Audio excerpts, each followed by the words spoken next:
Throughout history, certain books have become symbols of forbidden knowledge, texts that hold secrets too dangerous or enigmatic for the average mind to comprehend.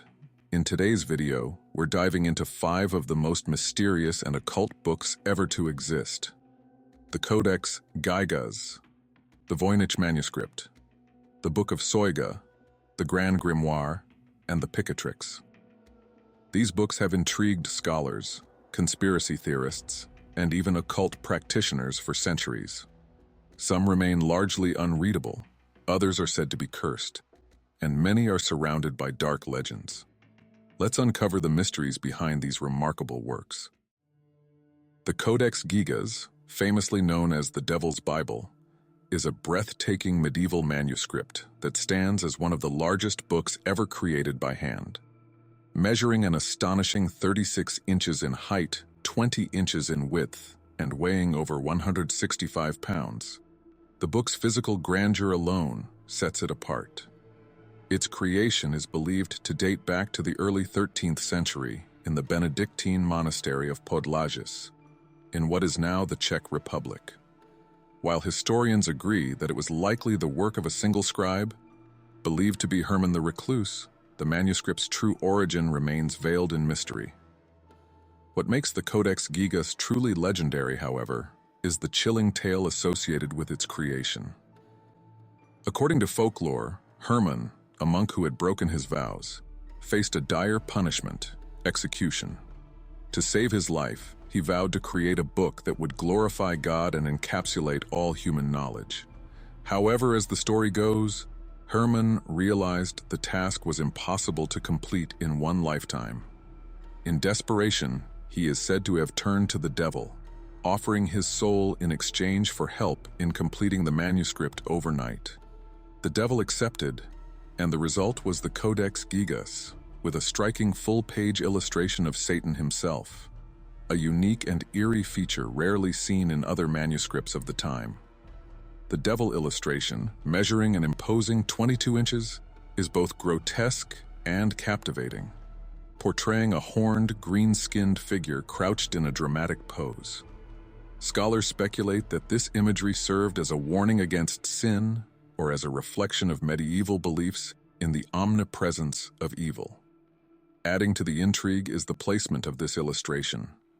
Opposite a page glorifying heavenly virtues, creating a stark dichotomy that invites speculation about its symbolic intent. Beyond its infamous illustration, the Codex Gigas is a treasure trove of knowledge. It contains a complete Latin Bible, historical chronicles, medical treatises, and even texts on astronomy and exorcisms. This eclectic mix suggests the book was intended to be an encyclopedia of medieval knowledge, embodying both sacred and secular themes. Remarkably, the book is written with extraordinary consistency, leading experts to conclude that it was the work of a single scribe. Completing such a monumental task would have taken decades, further fueling the supernatural legend surrounding its origin. Today, the Codex Gigas resides in the Swedish Royal Library in Stockholm, where it has been preserved since the 17th century after being seized as war booty during the 30 Years' War. Despite its age, the manuscript remains in remarkably good condition, although it shows signs of wear and missing pages.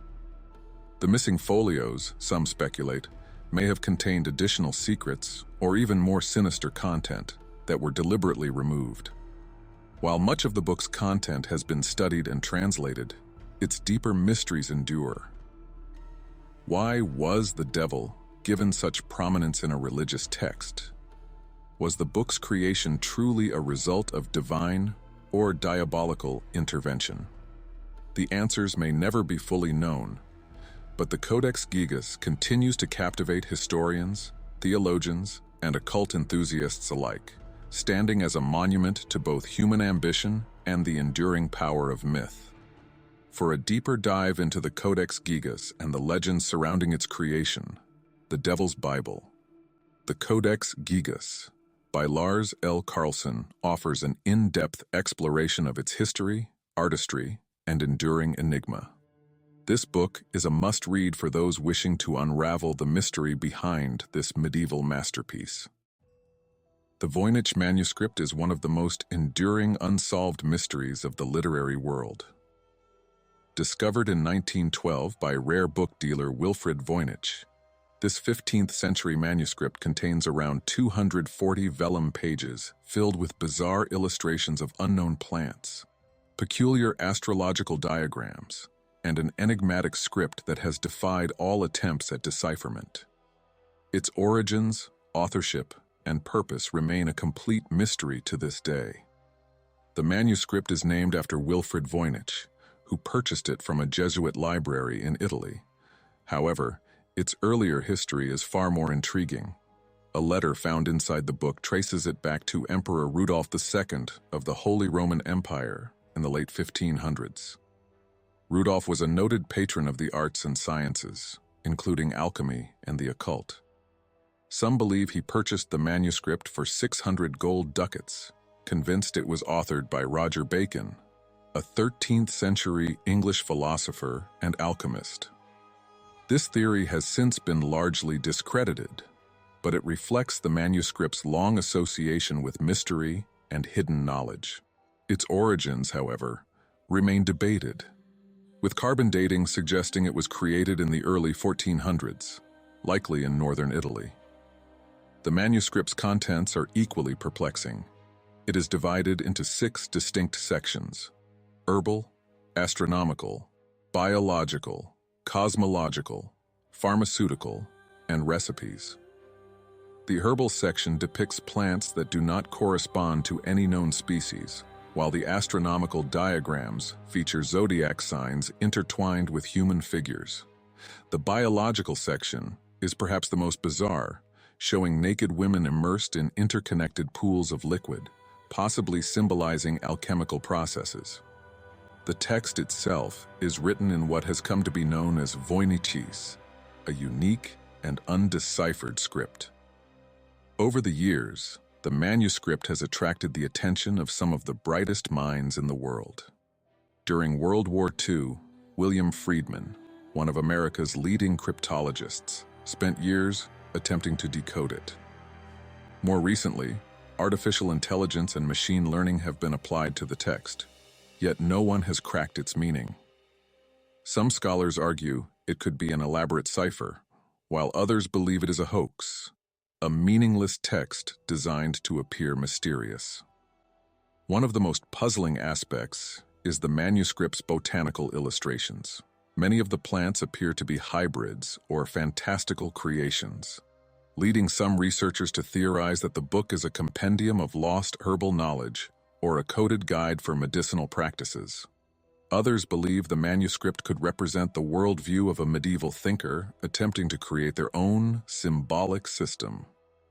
Today, the Voynich Manuscript is housed at Yale University's Beinecke Rare Book and Manuscript Library, where it remains one of the library's most studied and intriguing artifacts. The mystery surrounding it has inspired countless theories, including suggestions that it was created by aliens, that it is a lost language, or even that it holds the secrets of an advanced but forgotten civilization. Yet, for all the speculation, no one knows for sure. Perhaps the manuscript's greatest mystery is its ability to inspire wonder and curiosity across the centuries.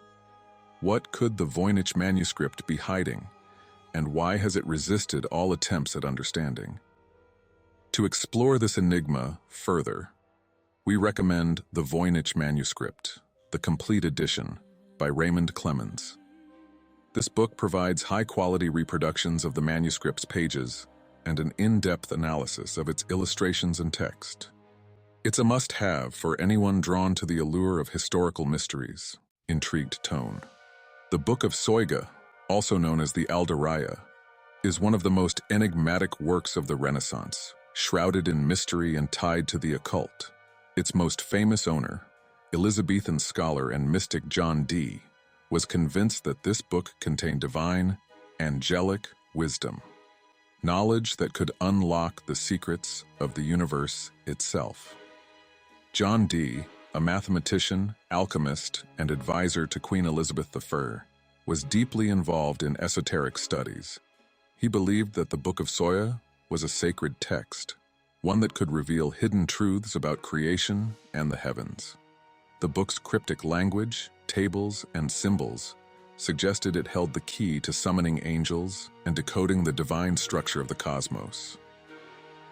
The book itself contains over 40,000 rows of coded text, featuring tables that Dee believed were central to its purpose. These tables were said to be used in angelic invocations, part of Dee's broader efforts to communicate with spiritual beings. Despite his intellectual prowess, Dee could not decipher the full meaning of the book and sought answers through his scryer, Edward Kelly, who claimed to speak with angels. The angels told Dee that the Book of Soyga could only be understood by the archangel Uriel. This deepened its mystique, cementing its reputation as a work of divine origin, or perhaps forbidden knowledge. However, after Dee's death, the book disappeared for centuries, adding to its mythos. In 1994, a surviving copy of the Book of Soyga was rediscovered in the British Library by scholar Deborah Harkness. This copy, along with another found in the Bodleian Library, revealed much of its structure and content. Despite this, its deeper purpose and the meaning of its encoded language remain unsolved. Some theorize the book was an elaborate Renaissance cipher, a manual for celestial magic, or a combination of both. Others believe it was intentionally designed to obscure its true purpose, accessible only to those who held the proper esoteric keys. Its mysterious mathematical tables and coded texts continue to baffle scholars and enthusiasts alike. The Book of Soyga endures as a symbol of humanity's quest for hidden knowledge, knowledge that is tantalizingly close, yet perpetually out of reach. What secrets might still lie within its pages, waiting to be uncovered? To delve deeper into John Dee's life and his obsession with the occult, The Arch-Conjurer of England by Glyn Perry is an excellent resource. It explores Dee's work, his connection to the Book of Soyga, and his broader influence on Renaissance magic. The Necronomicon is a fictional grimoire born from the imagination of H.P. Lovecraft, yet it has transcended its origins to become one of the most influential symbols in both horror fiction and modern occultism. Lovecraft first introduced the Necronomicon in his 1924 short story, The Hound, and later expanded on its mythology in subsequent works, portraying it as a tome of forbidden knowledge that reveals the secrets of ancient, godlike entities who existed long before humanity. According to Lovecraft's mythos, the Necronomicon was written by the mad Arab Abdul al-Hazred in the 8th century. It is said to contain spells, rituals, and knowledge that grant access to the elder gods, cosmic beings of immense power and unimaginable horror. The book's pages are filled with cryptic incantations, forbidden spells, and accounts of terrifying truths that can drive readers to insanity. Although the Necronomicon is a fictional creation, Lovecraft detailed its history and influence so vividly that it sparked widespread fascination. Readers began to believe in its existence, and rumors of real copies circulated. Lovecraft himself maintained that the Necronomicon was purely imaginary, but this hasn't stopped its evolution into a cornerstone of occult culture. Various real versions of the book have been published, some claiming authenticity, while others embrace Lovecraft's fictional framework. In popular culture, the Necronomicon has become a symbol of arcane power and forbidden knowledge. It has been referenced in films, music, video games, and literature, often depicted as a cursed artifact capable of summoning unspeakable horrors. Despite its fictional roots, the book has inspired occult practitioners who have incorporated elements of Lovecraft's mythos into real-world rituals and beliefs. The allure of the Necronomicon lies in its ability to blend fiction with the human fascination for the unknown. It represents the ultimate pursuit of forbidden knowledge, knowledge so profound and dangerous that it threatens to unravel the fabric of reality itself. Even though the book was never real, its legacy has blurred the line between imagination and belief, making it an enduring icon of supernatural horror and esoteric intrigue. For those seeking to understand the origins and influence of grimoires like the Necronomicon, the Book of Black Magic by Arthur Edward Waite offers an in-depth exploration of the history, rituals, and significance of these mystical texts. It's an essential read for anyone delving into the occult. The Picatrix is a monumental work in the history of esotericism, hailed as one of the most influential grimoires of the medieval period. Its origins trace back to 10th century Andalusia, where it was written in Arabic under the title Gayat al-Hakam, the aim of the sage. This text represents a vast compilation of magical, astrological, and alchemical knowledge, blending ideas from ancient Greek, Indian, Persian, and Islamic traditions. The Picatrix was translated into Latin during the 12th century, making its wisdom accessible to medieval Europe. It quickly became a cornerstone of Western occult philosophy. The book is divided into 4 books, each delving into different aspects of the magical arts. It describes the creation of talismans, the invocation of planetary spirits, and the crafting of potions that supposedly harness the forces of the cosmos. One of the most striking features of the Picatrix is its focus on astrological magic. It outlines how to align magical rituals with the movements of the planets and stars, emphasizing the cosmic connections between celestial phenomena and earthly events. For instance, it details rituals to harness the power of Jupiter for prosperity or Saturn for wisdom. However, some of its recipes include bizarre and unsettling ingredients, such as blood and rare herbs, which reflect the intense mysticism and superstition of the time. The influence of the Picatrix extended far beyond its time. Renaissance thinkers, including Marsilio Ficino and Heinrich Cornelius Agrippa, studied this work extensively, incorporating its ideas into their own treatises on magic and philosophy. Agrippa's 3 books of occult philosophy, for example, is deeply rooted in the astrological and talismanic traditions detailed in the Picatrix. This grimoire's impact is still evident in modern occultism, where its teachings serve as a bridge between ancient wisdom and contemporary magical practices.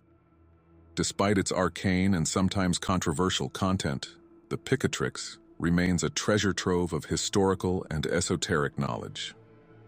It offers a fascinating glimpse into the worldview of medieval magicians, who saw the universe as a vast, interconnected web of forces that could be tapped into with the right tools and rituals.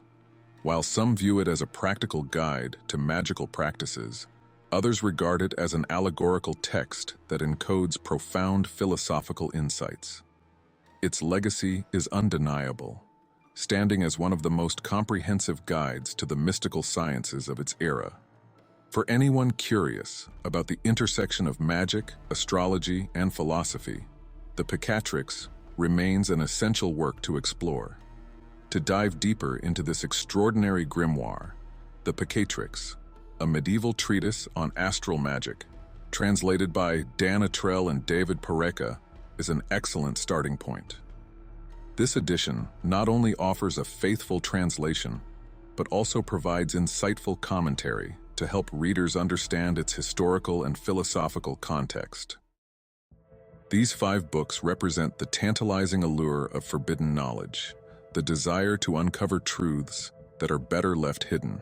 Whether they are filled with occult rituals, cryptic symbols, or dark mysteries, each of these texts continues to captivate minds around the world. Their secrets, however, may never be fully understood. But perhaps that is what makes them so compelling.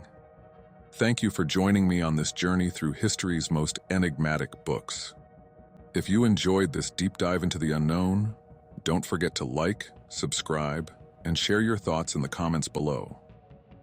Until next time, remember, the truth is often hidden in plain sight.